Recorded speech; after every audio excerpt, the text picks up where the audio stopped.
Welcome, everyone. Thank you for joining us for today's webinar. And my name is Jonathan Rajala, and I'm the Strategic Account Executive for the Nordic region here at Shipeo, and I will be your host for today. Just a little bit of information before we get started. All participants are on mute, and if you have any questions during the presentation, please type them into the Q&A tab in your control panel, and then I will bring them up at the end of the presentation. And to answer a quite common question already now, you will receive both a recording and the slides from today's webinar afterwards. So today we are going to talk about transportation visibility, why transportation visibility is critical for your supply chain, and how to choose the right visibility partner. Our presenters for today are Rudy Bartels. Rudy is the Director of Central Supply Chain at Sappi Europe, where he is leading the S&OP process, service and inventory management, and heading up digital supply chain initiatives for Europe. Rudy has 25 years of experience at Sappi and in all the areas of supply chain at plant and head office level. Welcome, Rudy. And Dennis van Bodegom. Dennis is the Director of Northern Europe at Shipeo. Dennis has more than 25 years of experience at enterprise software companies. Previous to joining Shipeo, he was the Global Accounts Director at Infor, where he successfully helped international companies accelerate their digital transformation. Welcome, Dennis. So, without further ado, let's walk through the agenda for today's webinar. Just to provide some quick background and context, Sappi and Shipeo partnered up for a transportation visibility project, and this is why we decided to host this joint webinar together to share some key findings and lessons learned. During this webinar, we will learn why real-time transportation visibility is important, the key recommendations when choosing the best provider for your unique needs, and why Sappi chose to implement real-time transportation visibility and why it is critical to their long-term vision. So before handing it over to the presenters, I wanted to provide a bit of a background and context for why real-time transportation visibility is important. To describe the underlying need for transportation visibility, we like to use this statement that a B2B customer is like a B2C consumer driven by an urgent need for more service. As a private consumer, you're receiving a high level of service, knowing the status of your order, where it is, when it will arrive, and so forth. I'm sure most of you are knowledgeable and familiar with the Amazon way, as they call it, which had spread all across the B2C segment. This, of course, creates expectations which are then brought along by the B2C consumers to the professional space. But the B2B world is quite far behind on this topic. It lacks the same degree of service and real-time information. Of course, B2B is a more complex and diversified world, but the lack of service and real-time information is also much more costly in this space. Transportation can often be described as a black hole where the information and data about where a delivery is, when it will arrive, and anticipated delays are either non-existing or available much too late when the information isn't relevant anymore. Our goal and vision with real-time transportation visibility is not only to catch up with the B2C world, but provide a higher level of service, real-time information, and data within the B2B space. And why is it then costly to have a supply chain without visibility for your company? On top of having unhappy customers due to the low level of service, some other pain points are slow resolutions of litigations and penalties. With data being available hours, days, or weeks after, this becomes a time-consuming and costly process. Inefficient warehouse operations due to delays. If you can't anticipate or be informed about delays, you can't take the actions needed to optimize your operations, or the teams waiting to unload a delivery, which then turns out to be delayed. Loss of productivity for transport and customer service teams. Instead of focusing on more critical tasks, a lot of time is spent on manual exchange, mainly through emails and phone calls to locate the latest status and information about deliveries. Poor optimization of transportation costs. If you don't have reliable or accurate data to measure and analyze, it is very hard to optimize these costs. Costly stockouts and production line halts, which are then, of course, caused by missing or delayed products or components and having no information or predictability around this. And the last part, no visibility on carriers' performance and OTIF. If you can't measure your carriers, you can't know who is performing well, who is not, and where are your actions needed. I'm sure many of you can recognize yourself in at least some of these pain points, and this is why real-time transportation visibility is here to help. So if we go to the next slide here, of course, one part is getting into real-time visibility. The next step is then, of course, choosing the right visibility provider. To help out with this, Shipeo has created a visibility guide. This visibility guide includes 14 recommendations before choosing a visibility provider. This guide is designed for both shippers and 3 and 4 PLs. It includes best practices, red flags, and checklists. During today's webinar, we will cover and highlight the 6 key recommendations. If you wish to read the full report, you can download it under the Handouts tab in your control panel. And with this, I would like to hand it over to Dennis. Thank you, Jonathan. So let's review the first out of the 6 recommendations for today. So these you can find back, as Jonathan indicated, in the report that you can download. And the first one we would like to highlight is the coverage and the different geographies that a vendor can cover, especially in the difference between the Americas and Europe. There's quite some significant differences in the market. If we take a look at the American market, we'll find that there is a very large number of really large freight forwarders that cover the majority of the market.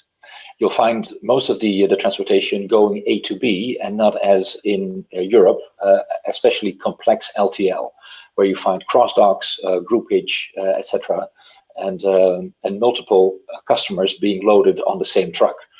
Whereas in the US primarily, you'll find more FTLs dedicated for one customer. Another difference between the regions could be in the capacity of the trucking companies.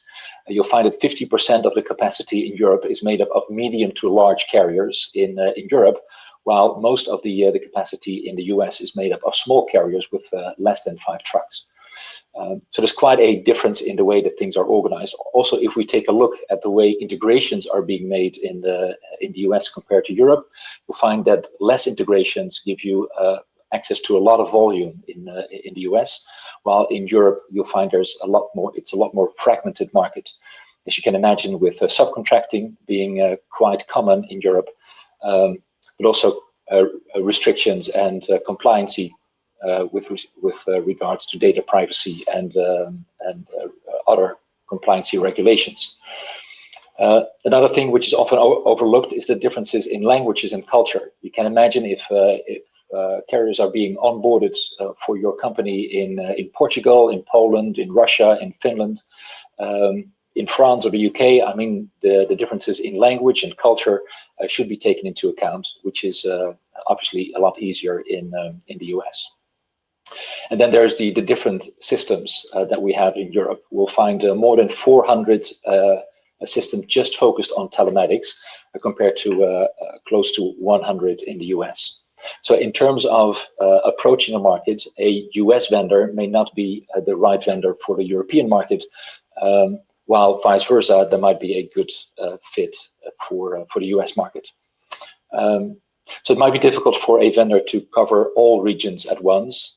Europe is clearly like 24 countries rather than 1 or 2 countries, and especially the data privacy agreement and the regulations in Europe are quite strict and particular to our European market.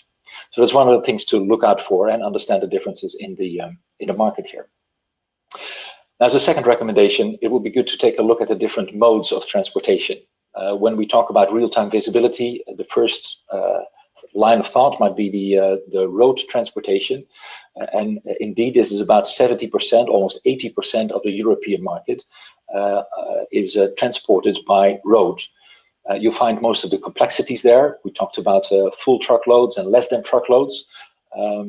But aside the road transportation, you may have a need for maritime, for parcel, for rail perhaps, and especially on the LTL side, there might be a level of granularity you need in order to track the goods that are in transit. Think about a warehouse or a retail operation that would like to understand where exactly the pallet has been left in the transit of goods. So the ability to be able to track on barcode level or SSCC level, container level, pallet level, would be one of the areas to check for in order to make sure that all the modules and the modes that are needed are supported by the vendor. A third recommendation to look for is the way to get access to the information. It would be really good to have alerts and notification about unexpected occurrences in the transportation. But just getting alerts and knowing that something will be in time, too late or too early, is very limited in terms of understanding the real impact and analyze the impact in the long term for your business. So we would recommend to look for a vendor that gives you the possibility to analyze the data in details through dashboards and insights, but also gives you the ability to log into their portal, look at the data, and see your own data in a way that you would expect it to see. Which means that you would see as a shipper, only see the data that you would be allowed to see as a shipper, but also as a carrier would see its own data for the different different shippers that he is servicing. So there would be one login for both the shipper and the carrier to look at the data, analyze the data. And the good thing is that they're all sharing one version of the truth. So everybody will be looking at the same analysis of the data. So both the in-time reports, the OTIF reports, waiting times, etc., are all the same and alike across the platform for all the users to look at. A fourth one to look at, and in the recommendations, is one on integration. And we believe this is something that is very often underestimated or misunderstood, because the word being connected can mean many, many things. You can imagine that there is a carrier company with a very limited IT capabilities, which may not even have their trucks equipped with telematics or a live GPS system. If that's the case, the only way to connect a carrier would be by handing them a smartphone or using the app on the smartphone, allowing the smartphone to serve as a GPS device, which is the very basic and entry-level way of tracking a transportation. Ideally, the truck has telematics, which means that the onboard system in the truck has a GPS system and records where the truck goes. And this telematics system allows us to tap into the information, find the GPS coordinates of this truck in a near real time, which means typically between 1 and 5 minutes, there's an update being sent by the truck and we know where the truck is. Now, this is considered a connection. So whether it's a smartphone or a telematics connection, this is typically found as the most common level of connecting with a carrier. However, if you need more details, or your business is quite dynamic, where you can envision that a truck is being swapped at the last moment in order to pull the trailer to the next location, just having the telematics is not enough, because you will need to know which truck is pulling the trailer that is being transported. So having integrations to a TMS system, and eventually through an API or a full TMS integration, makes a big difference. And the difference that we've highlighted here between a TMS connection, basically sending information to a TMS, like order information and getting event updates back, might be a basic start to get back office information from the carrier and from the shipper. However, if we want to continue and get more granularity, especially when we look at parcels or last mile delivery, we would need a full real-time bi-directional connection with the back office of the carrier and the shipper, in order to make sure that we get the level of detail needed to provide that granularity. And that especially goes if we want to get into the details of groupage and cross docks on the LTL level, where a full TMS integration is considered a bi-directional real-time integration, which means if there's any changes made by the carrier in their TMS system, the visibility platform is instantly updated, and all the changes will automatically ripple through to all the details of the platform. So please be aware of the 5 levels of integration, and make sure to ask what the connection exactly means when you are discussing this with the vendor. The other side of connecting carriers is not just the technical side. So you see here the tip of the iceberg on top, where typically a technical connection is considered the connection with the carrier. And in fact, this is the most easy part to connect with the carrier. It's not just the technical side, it's a lot of things which are less obvious for the outside observant, that is very relevant for a successful onboarding. So before a carrier is onboarded, typically there might be questions about how is my data being used? Where is my data being used? Who can see my data? What is the vendor, the real-time visibility vendor, going to do with our data? Is our data safe? Where is it being stored? Who has access to it? Will it be sold to somebody else? And obviously, when a carrier is sharing their data, they are sharing the heart and soul of their business. So making sure that that data is safe, protected, but continuously owned by the carrier and under their control to decide whether that data is being shared or not, is a key element in making sure that the carrier feels comfortable sharing the data with a shipper and with the platform. So it's not just the data protection laws and the GDPR that we know here in Europe. It's in general making sure that there is a solid contract in place with every carrier, making sure that they are in control of the data that they share. It can't be that we just open up and access the data of a carrier as a real-time visibility vendor. We open up the data for the carrier and we pull all the data to our platform. If that would be the case, we would be violating the data protection and GDPR laws. So every carrier is in control to say, we want to share the data with this specific shipper, or we don't want to share this data with this specific shipper, and they are in control to give access or not. So this is one of the key elements to make sure that also the carrier base feels comfortable and gets benefit out of working with the real-time visibility platform.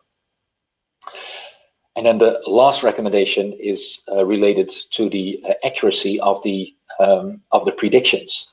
It's great to have visibility on what's happening, but the visibility should be real time, and ideally it should be predictive, which means that based on information that we're gathering over time, think about historical patterns which are unique to the shipper and the carrier, or unique to the lanes that are being driven every day. Those patterns can be reused to predict what's going to happen next if a certain lane is being driven again. So those patterns will be very specific to the shipper and the carrier executing the orders, which can help predict what the ETA is going to be. And in this ETA are a lot of elements which are not automatically incorporated if you use generic API-fed ETAs. So the ETA stands for estimated time of arrival. And typically, if you would just go to, let's say, Google Maps, and you would ask for a ETA on a certain route, the deviation between the accuracy and the predicted could be very big. We've seen examples of more than 16 hours difference being off by 12 hours. So if, as you can see in this chart, if it's not accurate and you can't predict in time, especially a number of hours beforehand, it's becoming very difficult to increase the productivity of your teams and of your organization. And especially when you get closer to the delivery stage or delivery point, you can imagine the accuracy is increasing. But the longer beforehand, it becomes more and more complex predicting a highly accurate ETA. So making sure that this ETA is taken into account, the data science and machine learning capabilities that are available today on the market, to make sure that those ETAs are accurate and specific for you as a shipper and a carrier, is one of the things to look out for. Another interesting thing actually with the ETA is the ability to cleanse the data. You can imagine that if a GPS signal is sent or received and sent back to the platform, the question is whether the GPS coordinate is accurate, especially in high density locations like cities. The GPS coordinate might be off because of reflection and mirroring effects in the city. We've seen various examples of a truck being stationed at the port in Rotterdam, and then suddenly sending a signal somewhere out of Africa. If you would leave those GPS points in your calculation, you get highly inaccurate calculations. So it's adamant that we cleanse the data and we make sure that the data that's being used is very clean and ready to be used for ETA calculations. This concludes the 6 main recommendations in our in this presentation. I kindly invite you to download the white paper in the handout section, where you find more details and more recommendations in our white paper. Before we move to the next stage, we'd like to do a quick poll, and we ask you to submit your answer based on this poll. And we give you a minute to read it through and think about it. So the question is, which visibility challenge is critical for your organization? One of the answers you can select is managing the complexities of operating across different geographies. So the geographies are expected to be the most complex. Or tracking your preferred modes of transportation, which could be maritime, roads, parcel, LTL, rail, etc. Getting insights into your transportation KPIs. Or advanced system integrations. Is it enough to have just telematics integration, or would you expect more sophisticated integrations in order to be effective? Or would it be the quality of the onboarding of your carriers? And last but not least, the accuracy and reliability of the ETA. Please submit your answers and we'll review what it's the poll.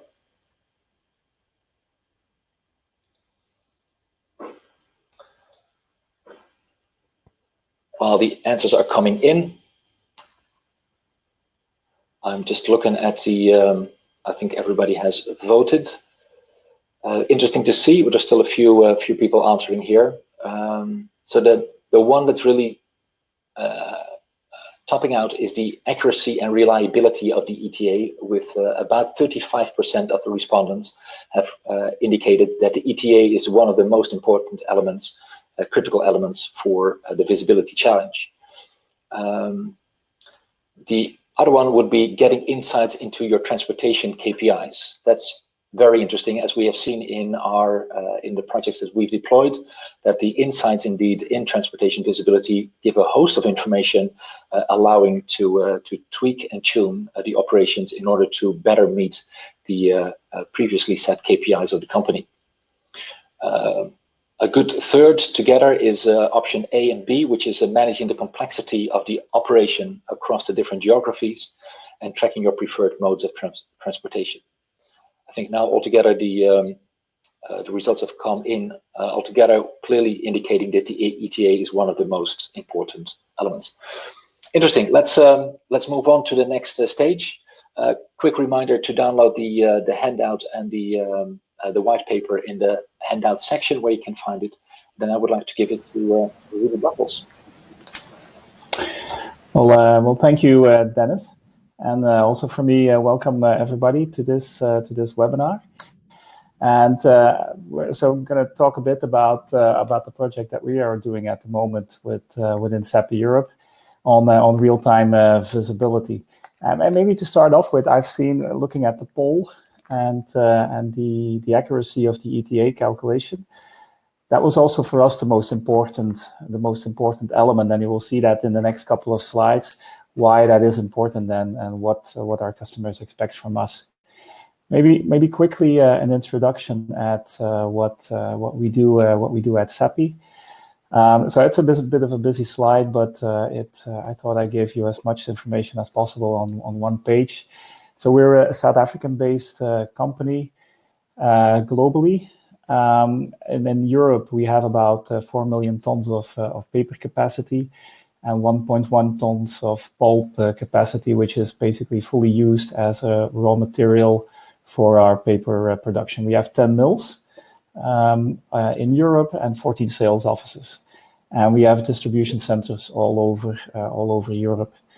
At our products, so printing papers, that's probably the most obvious one, together with packaging and specialty paper. So the magazines, the folders, the flyers, very much advertising related, and then packaging, of course, all kinds of packaging at the high end. Another one that you all know, but you don't know where it comes from, is the dissolving wood pulp, where we are quite big in the world with 1.4 million tons.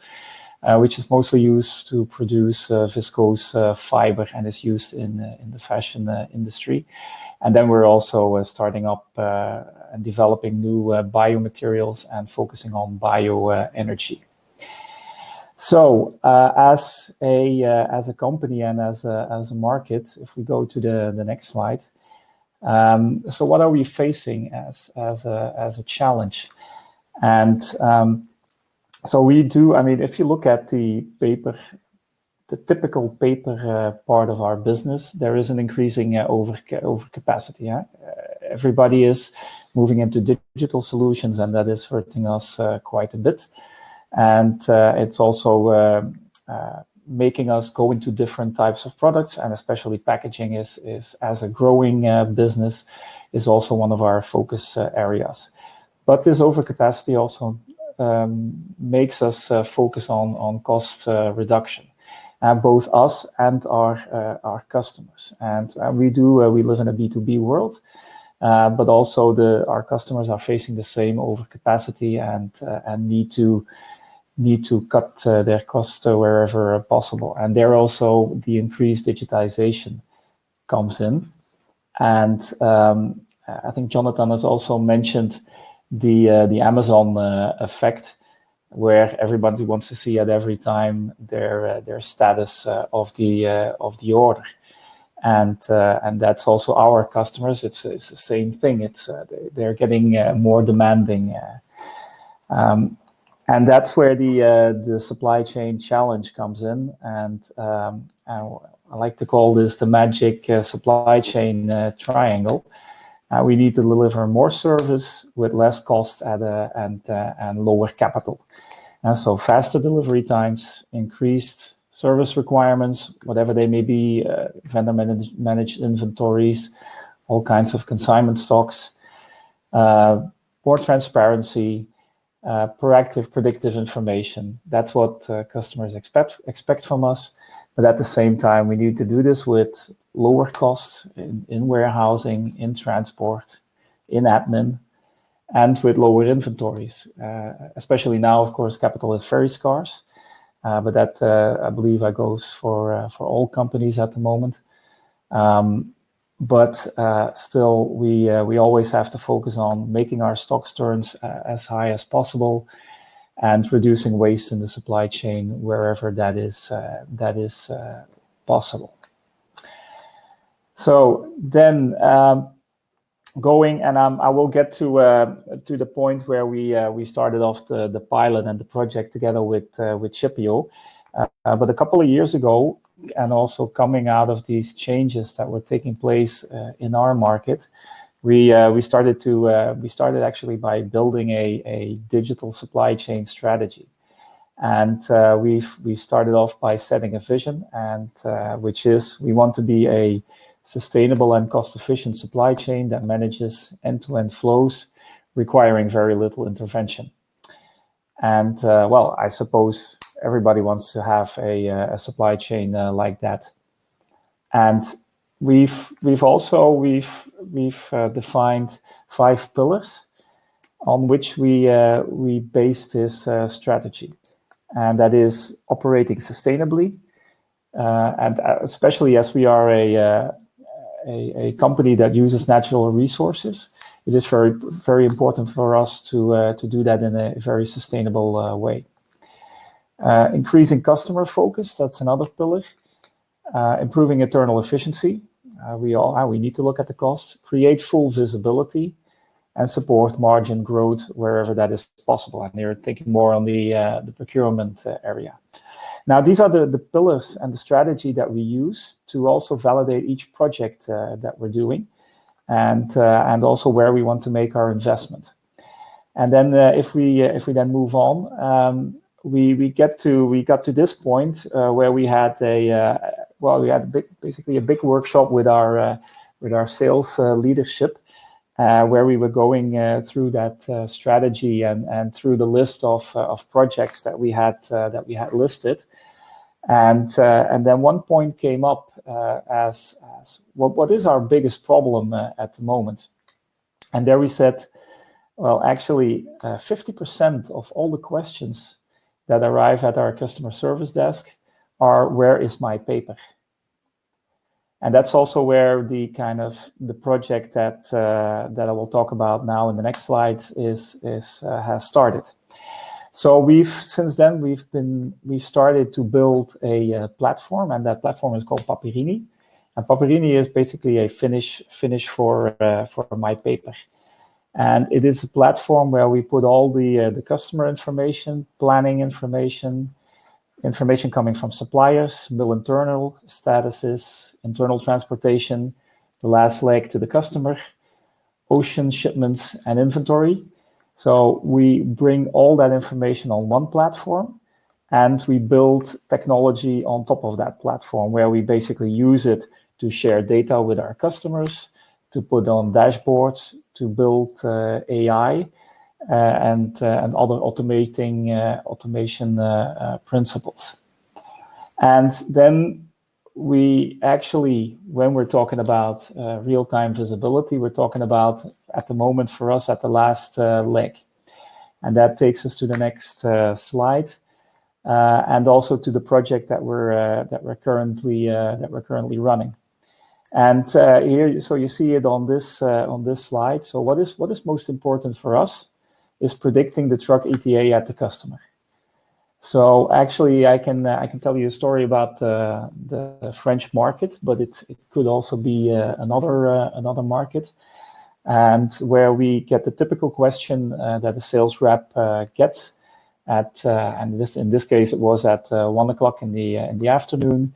Actually, the customer called, and it's a printer, and he was waiting for his paper pallets to put on their presses in the afternoon, and where they called us and said, well, where's my paper?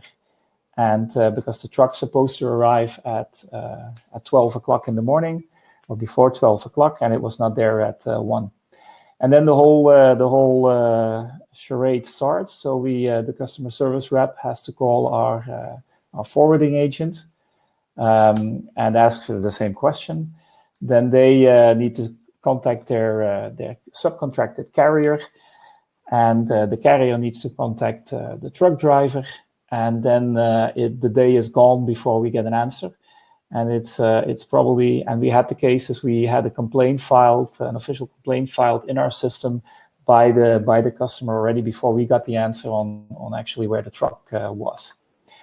So that's a typical problem we have, and we see in all of our European markets. So we need to know when the truck arrives, and then especially we need to get an early warning in case of a delay, because basically it's not so interesting. And Dennis has mentioned it. It's and every 1 or 5 minutes you get an update of where the vehicle is. But what is more importantly is that in time we get a warning of if there is a delay compared to the planned arrival time, and that's something that we now get. But well, if the truck always calculates at every position that it is, it calculates what is my ETA and what is my plan, and as soon as it damages that plan, then it turns red. Now I've just put in a screen shot of a map with some with colors on it, and the red truck would be the one that would be arriving late, and so it would be very easy to zoom in on that truck and to see what's going on. At the same time, of course, our customer service desk would get a message that this truck is actually in danger of arriving late. And in the case that I just mentioned, then we could inform the customer and tell them that the truck will not arrive at 12, but it will arrive at 3 o'clock in the afternoon. And out of surveys, we've learned that is not a problem at all. If we inform the customer in time of a late delivery, then they can change their plans. And in our case, that would be change the plan for their printing presses, and they would not wait for our goods, but they would just take another order first, and then reschedule our order for 3 o'clock or 4 o'clock. So, and most of the time that works. So real-time carrier performance is another important one, because for the same market and the carriers that are serving that market, we've seen that let's say they need to feed in their data into our system when they actually did deliver, but we noticed that was not totally reliable, and because we had evidence that we had late deliveries, but in our system with the manual input from the carrier, the truck was in time. So all of that is gone now, and now we have real-time performance measurement. Improved efficiency, that's then the part where we don't have to call, or we don't need to be called, because we call the customer, and we don't need to take that whole track of calling our forwarders. And most of the time, because the answer is waiting, is not being given immediately. So in most of the time, we also call internal logistics departments. The inventory manager is called. So lots of people are called, and they're all looking at the same problem. So there's a lot of efficiency that can be improved.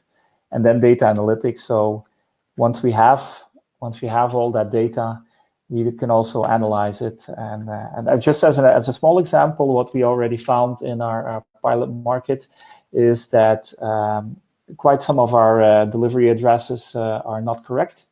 And with the help of Shipio, then we find that out, so that the address where the delivery is supposed to take place.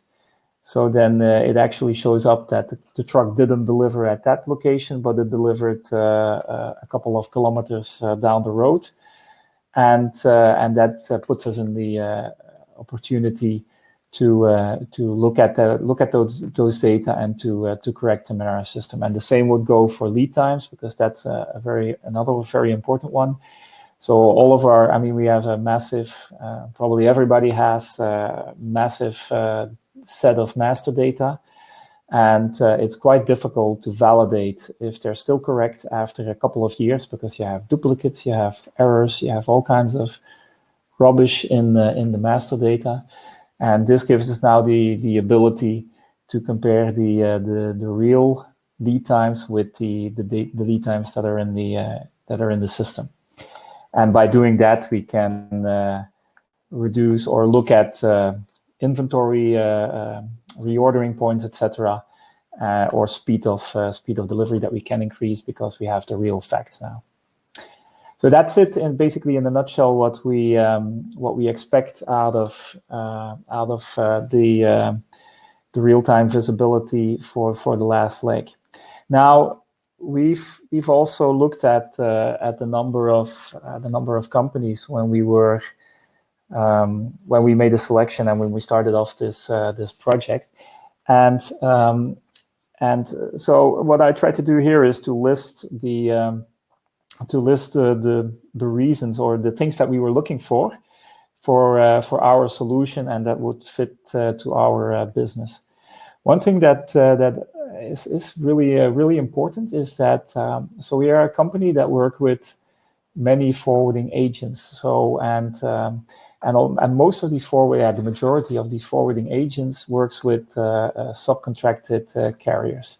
So in total, we're talking about three. If you really look at the majority of let's say the 80%, then we're talking about 300 different parties. And what we've seen is that many of those carriers, they have very nice solutions. We've seen in our pilot some of those providers who have very nice solutions.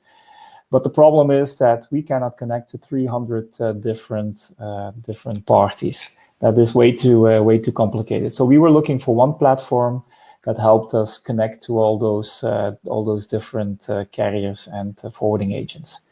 But that was a big one. Then Dennis presented it as well. So it seems that, and I still say in this slide it seems, but because we still also have to validate how good it really is. But we had also at the very beginning a very good feeling about the algorithm of Shipio and the way the ETA was calculated. And also at one of their customer days, they presented, or somebody presented the algorithm and the machine learning that they have put in, and that is also one of the other points, collaborative. So I think Shipio was very open about what they're doing and are willing also to share data with other platforms. And we've seen that it's not the case with all the providers. So that was also for us very important, because we don't care where the data comes from, as long as we can process it. And if we can share it with other parties, then we can all benefit from that. Well, the real-time insights in the carrier performance. So the insights was really good. It's not the biggest point. So the points I just mentioned, those were the most important ones. But the other topics are really nice or nice features that we got on top of what we actually wanted, and which is also the complete functionality of the tool, and which is basically the whole transport, order management, the tracking, the ETA calculation, the insights, the connection to also the app that is available, and so it's basically all included in the package. Now, what I missed, because I talked about what is most important. So maybe one I missed is the carrier onboarding approach and flexibility. So here we've seen a lot of flexibility, and in onboarding and connecting to TMS systems, to carriers directly, to GPS systems. So that was also that's also very that works very well, and they're also very flexible on that. So that was also a big plus. One thing we learned in the implementation is that GDPR is a big thing. It's well, it is very important, and Dennis has mentioned it as well, and it's all covered, but it's I believe it's also very much used as an excuse by carriers to not want to share data, and that is one of the challenges that we're having, is to really get these carriers onboarded, and GDPR is one of the elements that is used, and we also spend quite some energy on both from our side, sharing the message with the carriers, and from Shipio with the documents that need to be signed on keeping the data safe. So then going to the final slide, and why real-time visibility is contributing to our strategy and our vision in general, and also will help us in going through these changes that we see in the market, and because it does add customer value. We've seen it in every survey that we did with our customers. This is a very important point, and it is perceived as high value. The administrative process and the efficiency improvement, it fits nicely with the cost reduction and the cost focus that we need to have. The delivery performance, and especially focusing on the real performance, so that takes away a lot of discussions. And then the real-time carrier performance measurement. We do have carrier performance measurement, but this provides us a new level of detail. So at the moment we're not done with this because we're still in the pilot project where we're now ramping up. Our goal is to achieve 80% visibility of our last leg deliveries over the whole of Europe. And that's what we want to offer as a service to our customers. And our plan is to now roll this out in the next 1.5 years. So that would be it from my side. So thanks for listening. And then hand it over back to Jonathan or Dennis. Thank you, Rudy, and thank you, Dennis. So thank you to both of you for those very, very interesting presentations.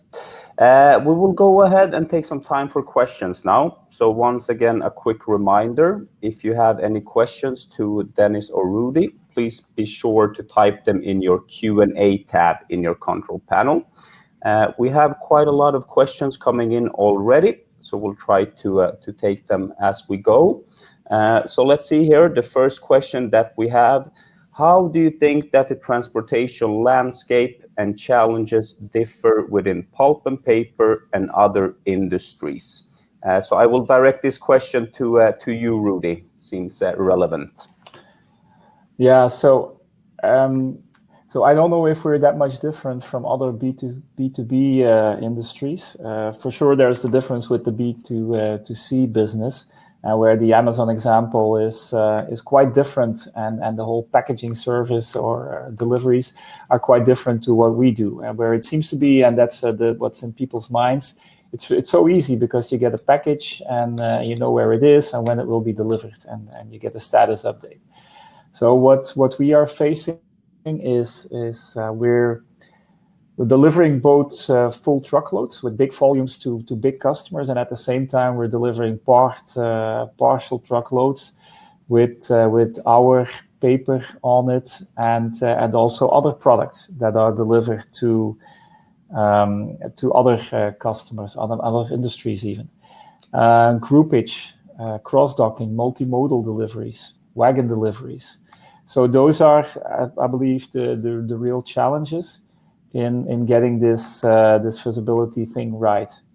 If it's kind of full truckloads, one leg full truckloads, I think that's quite easy, with few carriers.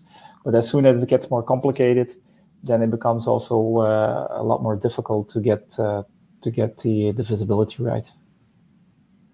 Thank you. Dennis, anything to add on the specific challenges when it comes to pulp and paper or other industries? I mean, Shipeo works with clients in several different industries. So any short findings you can share here with the audience?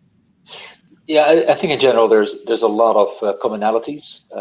As where transportation is strategic, you'll find many similar requirements, but there's obviously characteristic differences. Think about densely populated delivery areas. So if you need to deliver in the downtown Bonn or Paris or one of the capital cities, is quite a different ball game than delivering to the outskirts of a city in general industry. So retail may face different challenges when it comes to calculating ETAs in big cities. But you may also think about fresh food or automotive having very different KPIs when it comes to just-in-time or penalties that may apply. So we see differences in the surrounding characteristics and the KPIs, but the underlying functionality is very much alike. So I think the business on the pulp and paper industry definitely has a lot of things in common with other business-to-business industries. Yeah. Let's move on with another quite interesting question here, which I think feels relevant for today's webinar. What is the difference between a TMS and real-time transportation visibility. So I'll shoot this over to you, Dennis.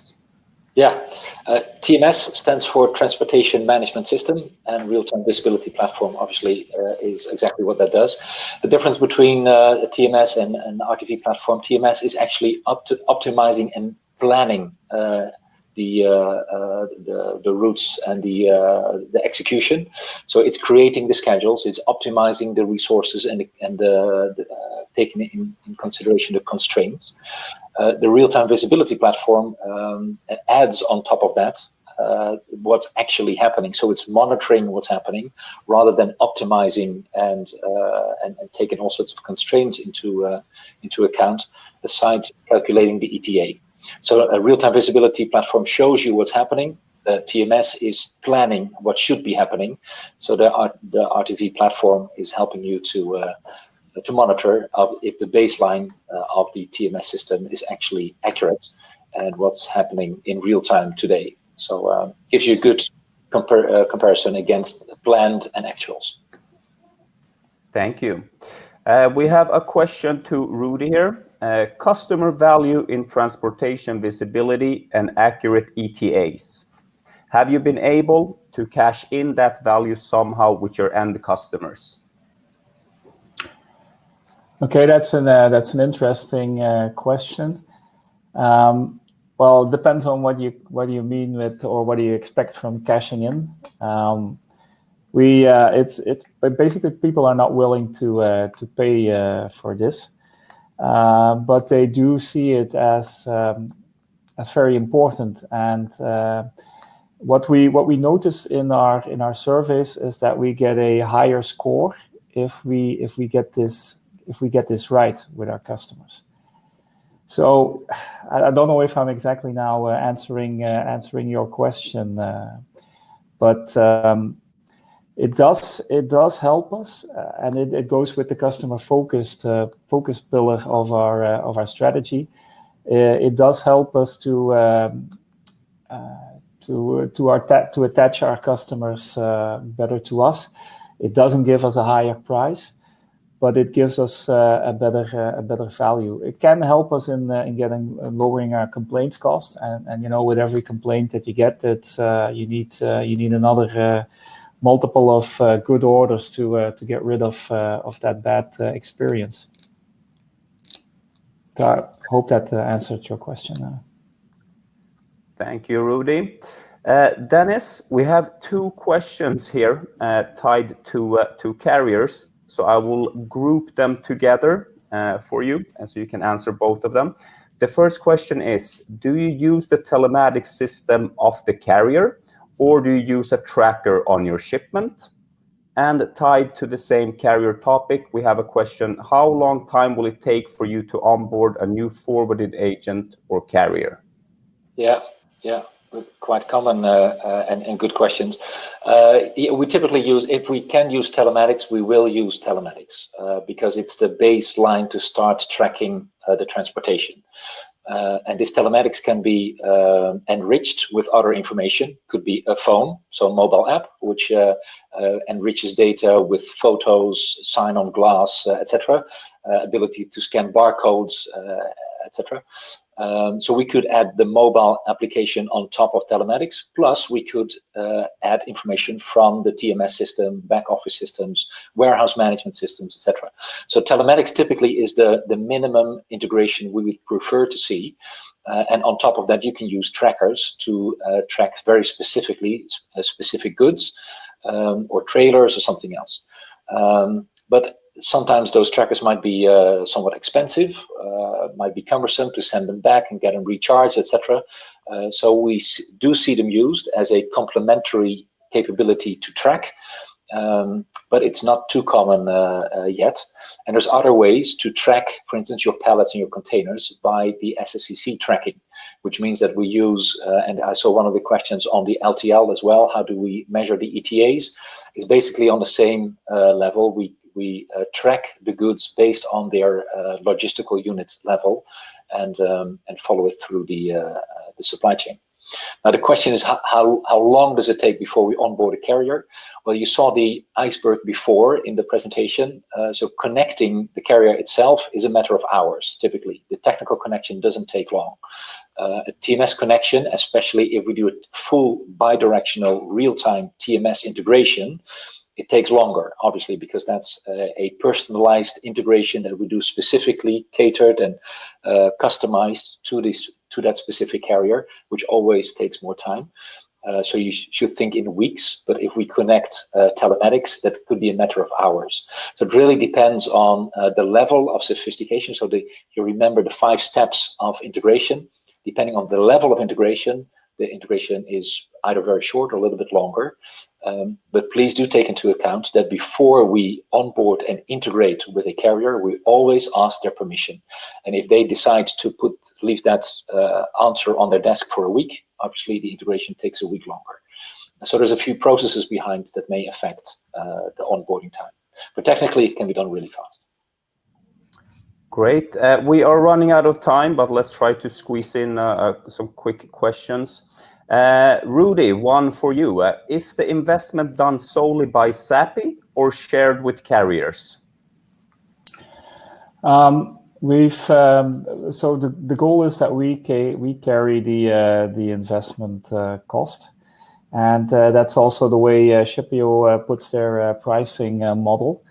And that's also the way we decided we want to move forward, because it's we want to have this. We want to get the data, and we don't want an excuse of a cost for a carrier as a reason not to do it or not to get integrated. On the other hand, the carrier will, if there's a connection to a TMS system, there are IT related costs, which the carrier then carries himself. But they also mostly see the benefits of that in their own system and their connection to us. Thank you, Dennis. Anything you want to add on this topic? Yeah, important question. But as Rudy says, so we want to be transparent on the cost. We never charge a carrier. So if a shipper comes to us, so we want to onboard and using Shipio, the invoices will go to the shipper, never to the carrier. So for the carrier, they onboard for free and look and access the same data. So you're always looking at the same version of the truth, where the carrier has all the benefits without having the charges. Great. Let's take one final question. What types of transportation modes and flows do you track/support? So Rudy, we could start with you for this one. Well, the main focus for us is on trucks at the moment, but we did also agree now to start to kick off a pilot in rail for our internal transportation from our mills to our distribution centers. So that will also be interesting, because that's a quite well, if even in Europe, rail is not always as reliable. So there we also see some benefits, and so that's something we kicked off. And then ocean freight is another one where we want to look at as a next phase. Thank you, Dennis. Do you want to add something from Shipio's capabilities when it comes to flows, modes? Yeah. Well, Rudy mentioned already a few that we support. So short sea, deep sea, container status updates in the terminals, in the ports. So knowing when a container is discharged, when it has arrived, when it's ready for pickup, etc. So container ocean tracking, roads, FTL, LTL. Indeed, multimodal. So even if a shipment to the customer is going through rail and ferry, etc., to the end destination, so multimode tracking of goods and products. We mentioned rail. Parcels is another one, which can be very large volumes, and then indeed the LTL with the tracking through the crossdocks on product or logistical unit level is the other one. So basically all modes of transportation that are supported. Yeah. Thank you. We still have quite a lot of questions coming in, but as we have about 30 seconds left of this webinar, we will have to pause that section for now. Everyone who attended, please feel free to reach out to Shipeo, Tusapi, and so forth will be happy to answer the questions we didn't have time to cover today. Dennis or Rudy, is there anything else you would like to say as a final words before we wrap things up? Well, not from my side. Just to thank everybody for joining this webinar. Yeah, same for me. Pleasure to speak. Looking forward to speaking to the people that are on the webinar. Feel free to reach out through LinkedIn or directly, dennis.vanbodegom@shipeo.com, and happy to accommodate any questions you may have. Looking forward to be in touch. Thank you. Great. Thank you, everyone. We really appreciate you taking your time and being here. Like said, you will receive the recording and the slides shortly after this session. So thanks again for joining us today, and have a great day.